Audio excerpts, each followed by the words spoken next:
So the person holding the camera for you, his name is Ian, has come to me and repeatedly asked me questions about the grip and has made the statement that he feels the grip is largely misunderstood.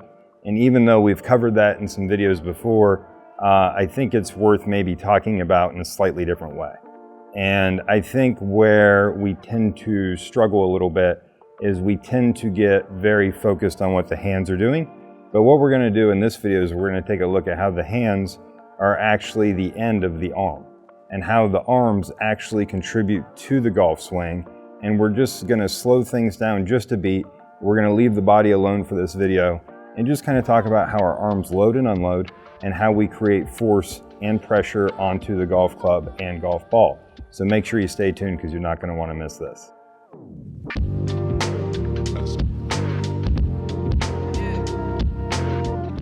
As somebody who teaches golf, I get asked a lot of questions, and I work with a lot of people who maybe don't know how to do something and they're interested in knowing how to do it. And when I share information with them, I think it's important that if they ask me why, I'm able to give them the answer. So with that being said, I definitely would find myself somewhere on the spectrum if I was tested properly when I was young. And what that means is when I get a question, I don't sleep, I don't eat, I don't talk to anybody. I just research like crazy until I satisfy that I understand that, at least to some kind of degree, to where I feel like I could do something with it. So with that being said, when it comes to the grip, I really just don't understand it at all in the way that it's traditionally been taught. And the reason is because I've taught golf to a lot of people at this point in my career, and almost nobody thinks this feels good. And almost nobody thinks this feels good. And almost nobody thinks this feels good. And like I've said in previous videos talking about this very subject, I think it's because when we had that coin flip at the very beginning where we could either put our hands this way or we could put our hands this way, I'm quite certain we actually got it wrong, especially given the way that the club is designed. So there's a whole other conversation to be had there, but when it comes to the grip, when it comes to the fingers being placed and the orientation of said fingers, I don't think that's what matters nearly as much as our ability to create pressure onto the grip. Because if we think about a grip, what a grip is what human beings have been training their whole life. Because all a grip is our ability to push and pull on things and express pressure while we do so. Every time you move on this planet, whether you're falling or standing, you are going to be applying pressure to something. When you're falling, you're like, well, I'm not applying pressure to anything. Well, if you're falling, I promise you'll eventually find the ground and then you'll feel the pressure. So at the end of the day, we are always applying pressure to things. That's what we understand from physics. We have to push and leverage against things. And the bigger thing generally applies the pressure. So the golf club, not this particular one, but the golf club generally weighs around 13 ounces. So I weigh considerably more than 13 ounces. So I'm going to be the one applying pressure to the smaller object. So now that we've changed the conversation from how to make a grip to how to apply pressure, now we have to look at how the arms work as a unit, because I can't just squeeze. I mean, I can, but I'm going to have to apply pressure throughout the motion.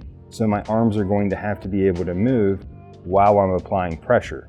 So if this is making sense and you're interested in understanding more about applying pressure and force to the golf club instead of how to hold this thing pretty, then keep watching because you're not going to want to miss this.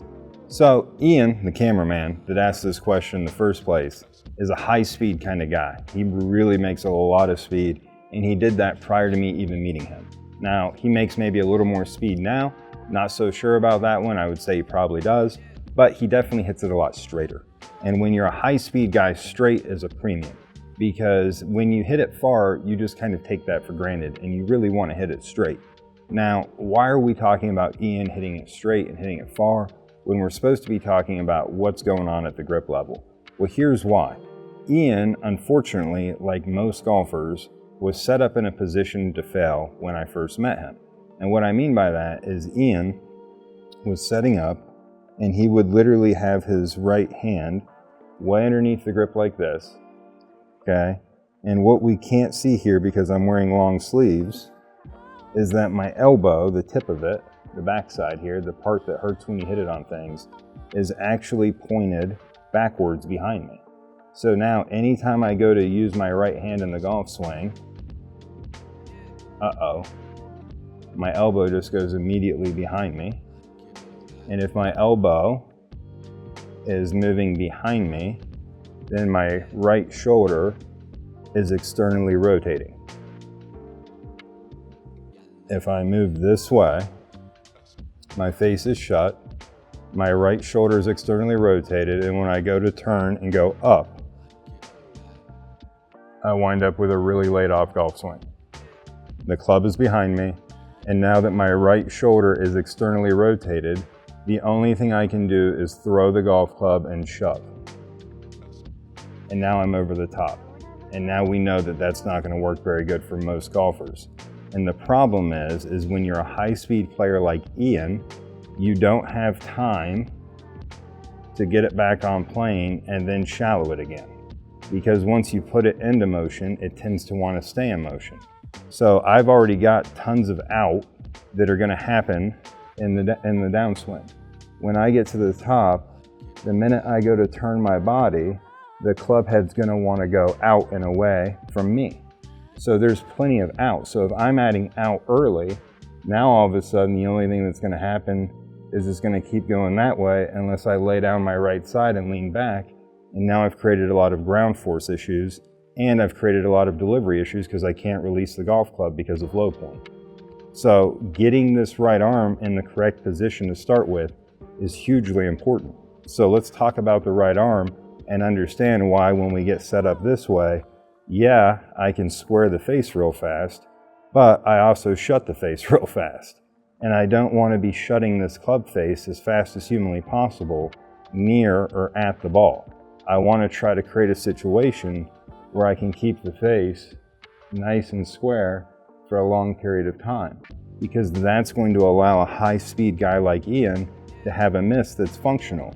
Instead of getting the miss to where it's steep, the face is shut, he lowers the dynamic loft, the ball speed goes up, the smash factor goes up, but the problem is because the ball is moving right to left and missing on the left side of the target line, that ball is not going to stop moving until Ian gets another ball out of his bag and has to re-tee.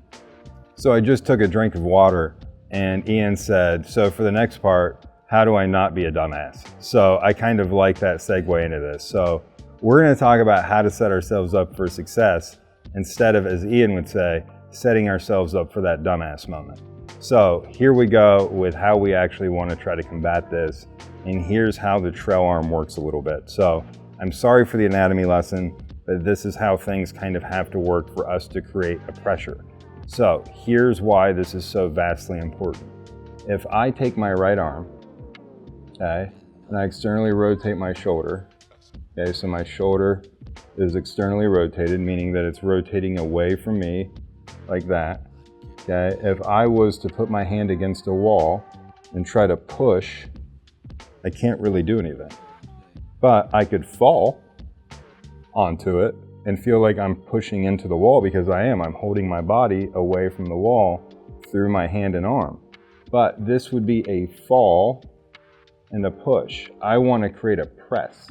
So how do I do that? Well, here's how I could do that. I could get my shoulder more internal.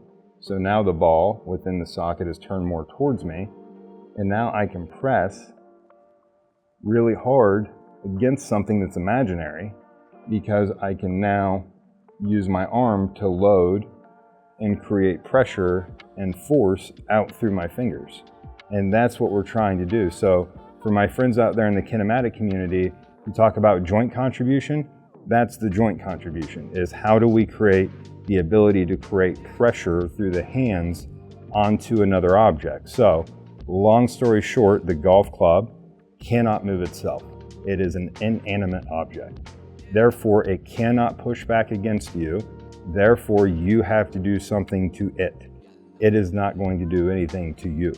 So with that being said, when we set up and use our right arm, we have to understand that one, and we've made a few videos about this in the grip, and getting it more into the fingers, which is difficult to do with this device, but you can see that's still more down on my fingers. Okay, the last three.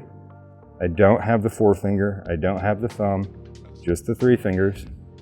And now what we can see is that my hand is nice and long. So I'm not making a fist. I'm not trying to wrap my palm around the grip. I'm just keeping my fingers extended and wide. So my pincher, thumb, forefinger, the pincher is really wide. I'm not trying to pinch anything. And we can see that my right elbow is a little more rotated on top in playing position there. It's not pointed behind me. It's now more pointed down the line per se. So now all of a sudden when I take this club back, now all of a sudden it doesn't want to go behind me. It wants to stay more in the frontal plane, which would be the seam on my pants in that way. So now the club's staying more in the frontal plane, and you're like, oh, well, wait a minute. And now I actually have some of that lat extension like we talked about in another video as well. Now, for those of you that are saying, okay, well, Mike, I do that, and the face is shut. Well, good. I'm glad the face is shut, because the face is not static throughout the golf swing, it's rotating. So we know that rotation exists within the face. Now, we have to think about the scenario. The scenario is very simple. Do I want a face rotating open to closed at impact? Or do I want a face that's rotating from closed to open? Now, if you're Ian and you're a high-speed player, or if you're a low-speed player with a low ball flight and miss left, this kind of works really well for you. We need to get the face opening. We need loft. If we leave the face open a little bit, we hit a high cut and misses a little bit right and we chip our miss. It's no big deal. If I have that face shutting, now all of a sudden we talked about the low left miss. We talked about the one ball flight that doesn't work. Low left, left going left, ball doesn't get in the air. Guy who hits it right going right, slices it a mile, he aims 70 yards left, finds every fairway that there is to be found. So we have to understand which things work versus which things don't. And most golfers, because they are going open, like my friend Ian, immediately in the backswing and rotating that face, getting too much face roll in the backswing. We hear about that a lot. Getting too much of that face roll this way. What's happening there is the fact just the elbow can't do anything other than that because we set it up to do that. So when we think about how the right arm actually works throughout the golf swing, okay, Dr. Thomas Myers explained to us that anytime we extend the right arm, okay, it twists. And it twists that way. If you want to push on something or press on something, you have to twist your hands and your fingers in towards the middle. And you will feel this muscle on the backside, just below the elbow on the forearm, right here, will pop out, and it's called your trail brachioradialis. Okay, and that's literally your ability to load that arm and apply pressure to this golf club. Now, when we go the opposite way, okay, now for my friends that are hypermobile, they can pop their elbow up to about where my nose would be. Okay, and that's not good either. That's just locking the bones straight. And we don't want to lock the bones straight because anytime we lock the bones straight, what we tend to have happen is that we can't really use it very well because we call that hyperextension. And we don't want to jump through straight legs just like we don't want to punch with a straight arm. We want to have some bend and twist. So it's very, very important that we understand that when we take the golf club back and the face is twisting shut, that is a good thing. If the face is twisting shut, then you're going to run out of room. You're not going to be able to go more this way or in, okay, which is a good thing. We like that. And now the only thing you can do is go up. And we like up. Up's a good thing, assuming that I get my lat over there. Yeah. So up is a good thing. Everybody's trying to get their hands up. We want up, okay, but we can't get up if our arm is folded. And the way the arm folds is that the right shoulder has to go external rotation. So at the end of the day, the right arm winds that way and unwinds this way. And winds that way and unwinds this way. It's Dr. Thomas Myers' spiral line. So the name of the book is Anatomy Trains by Dr. Thomas Myers. It's very simple. Okay, that's how I apply pressure through the arm. Not talking about the body's contribution, just talking about the arm. Now here's the great news. I haven't mentioned the lead arm because it does the exact same thing. It's an arm too. They both go in, they both go out. They both go in, they both go out. That's how they work. So if I am applying a twisting action, not through the hands collapsing, but through the fingers, If I can create that, and I can get my hands from down the line to hang more underneath my shoulders, now we're going to see that your right elbow is going to orientate more on top instead of underneath. And your right shoulder and your left shoulder are both going to be more internally rotated, like that. So now we've got some action here. You can see the club shaking because I'm twisting the heck out of this thing. So now I'm just going to keep that twist, and keep that twist, and keep that twist. And yeah, I'm across the line, I'm steep, but I'm really tall too. And now I have all the incentive in the world to shallow this thing back out in front of me and get it to a good position of impact and through. And my face, once again, never shuts. I don't want to have a hand situation, a grip situation, that misses by shutting the face. The one ball flight that doesn't work is left going left. Part of that equation is a shut face. How do we shut the face? Well, we open it in the backswing. If I open it in the backswing, I have to shut it in the downswing. It cannot stay static. We cannot keep it square. We're going to have to shut it to open it, and then we can use the body's contribution to shut it again. And that's how the body kind of works together. But we once again have to understand that if we're taking the right arm and moving it the wrong way, it's going to be very difficult to use the body in the first place, so it doesn't matter. So make sure that we're getting, like Ian has learned, more into this position here through the fingers and getting the extension in the trail wrist, because if I can manage that extension, I can manage that face. But if I immediately dump the extension to go external rotation, now I have no idea where the face is, and I'm just guessing the whole way through the golf swing. So make sure you stay tuned, because we're going to put a nice little cap on this, give you a couple of thoughts to take away, and make sure that we're getting you set up into the right position where you can make your best swing possible. So at the end of the day, most golfers just want to hit the ball a little farther and a little straighter, and I totally understand that. So without getting too deep into the woods and beating on the subject even more, what I would like to kind of end this video with is just a simple reminder that a lot of times posture, grip, and alignment really are the source of most of our frustrations. And the more we understand those things and get better at creating consistency at doing those things, the better you're going to get at golf, because those are really the things inside of our control. So if you're really interested in trying to add some speed, if you're really tired of the ball going left, if you're really tired of not being able to hit the ball higher, I highly recommend you look at your right arm, look at how that's kind of going together. Are you able to actually apply some pressure through the right hand, or do you feel like it's just kind of hanging on there like a wet noodle?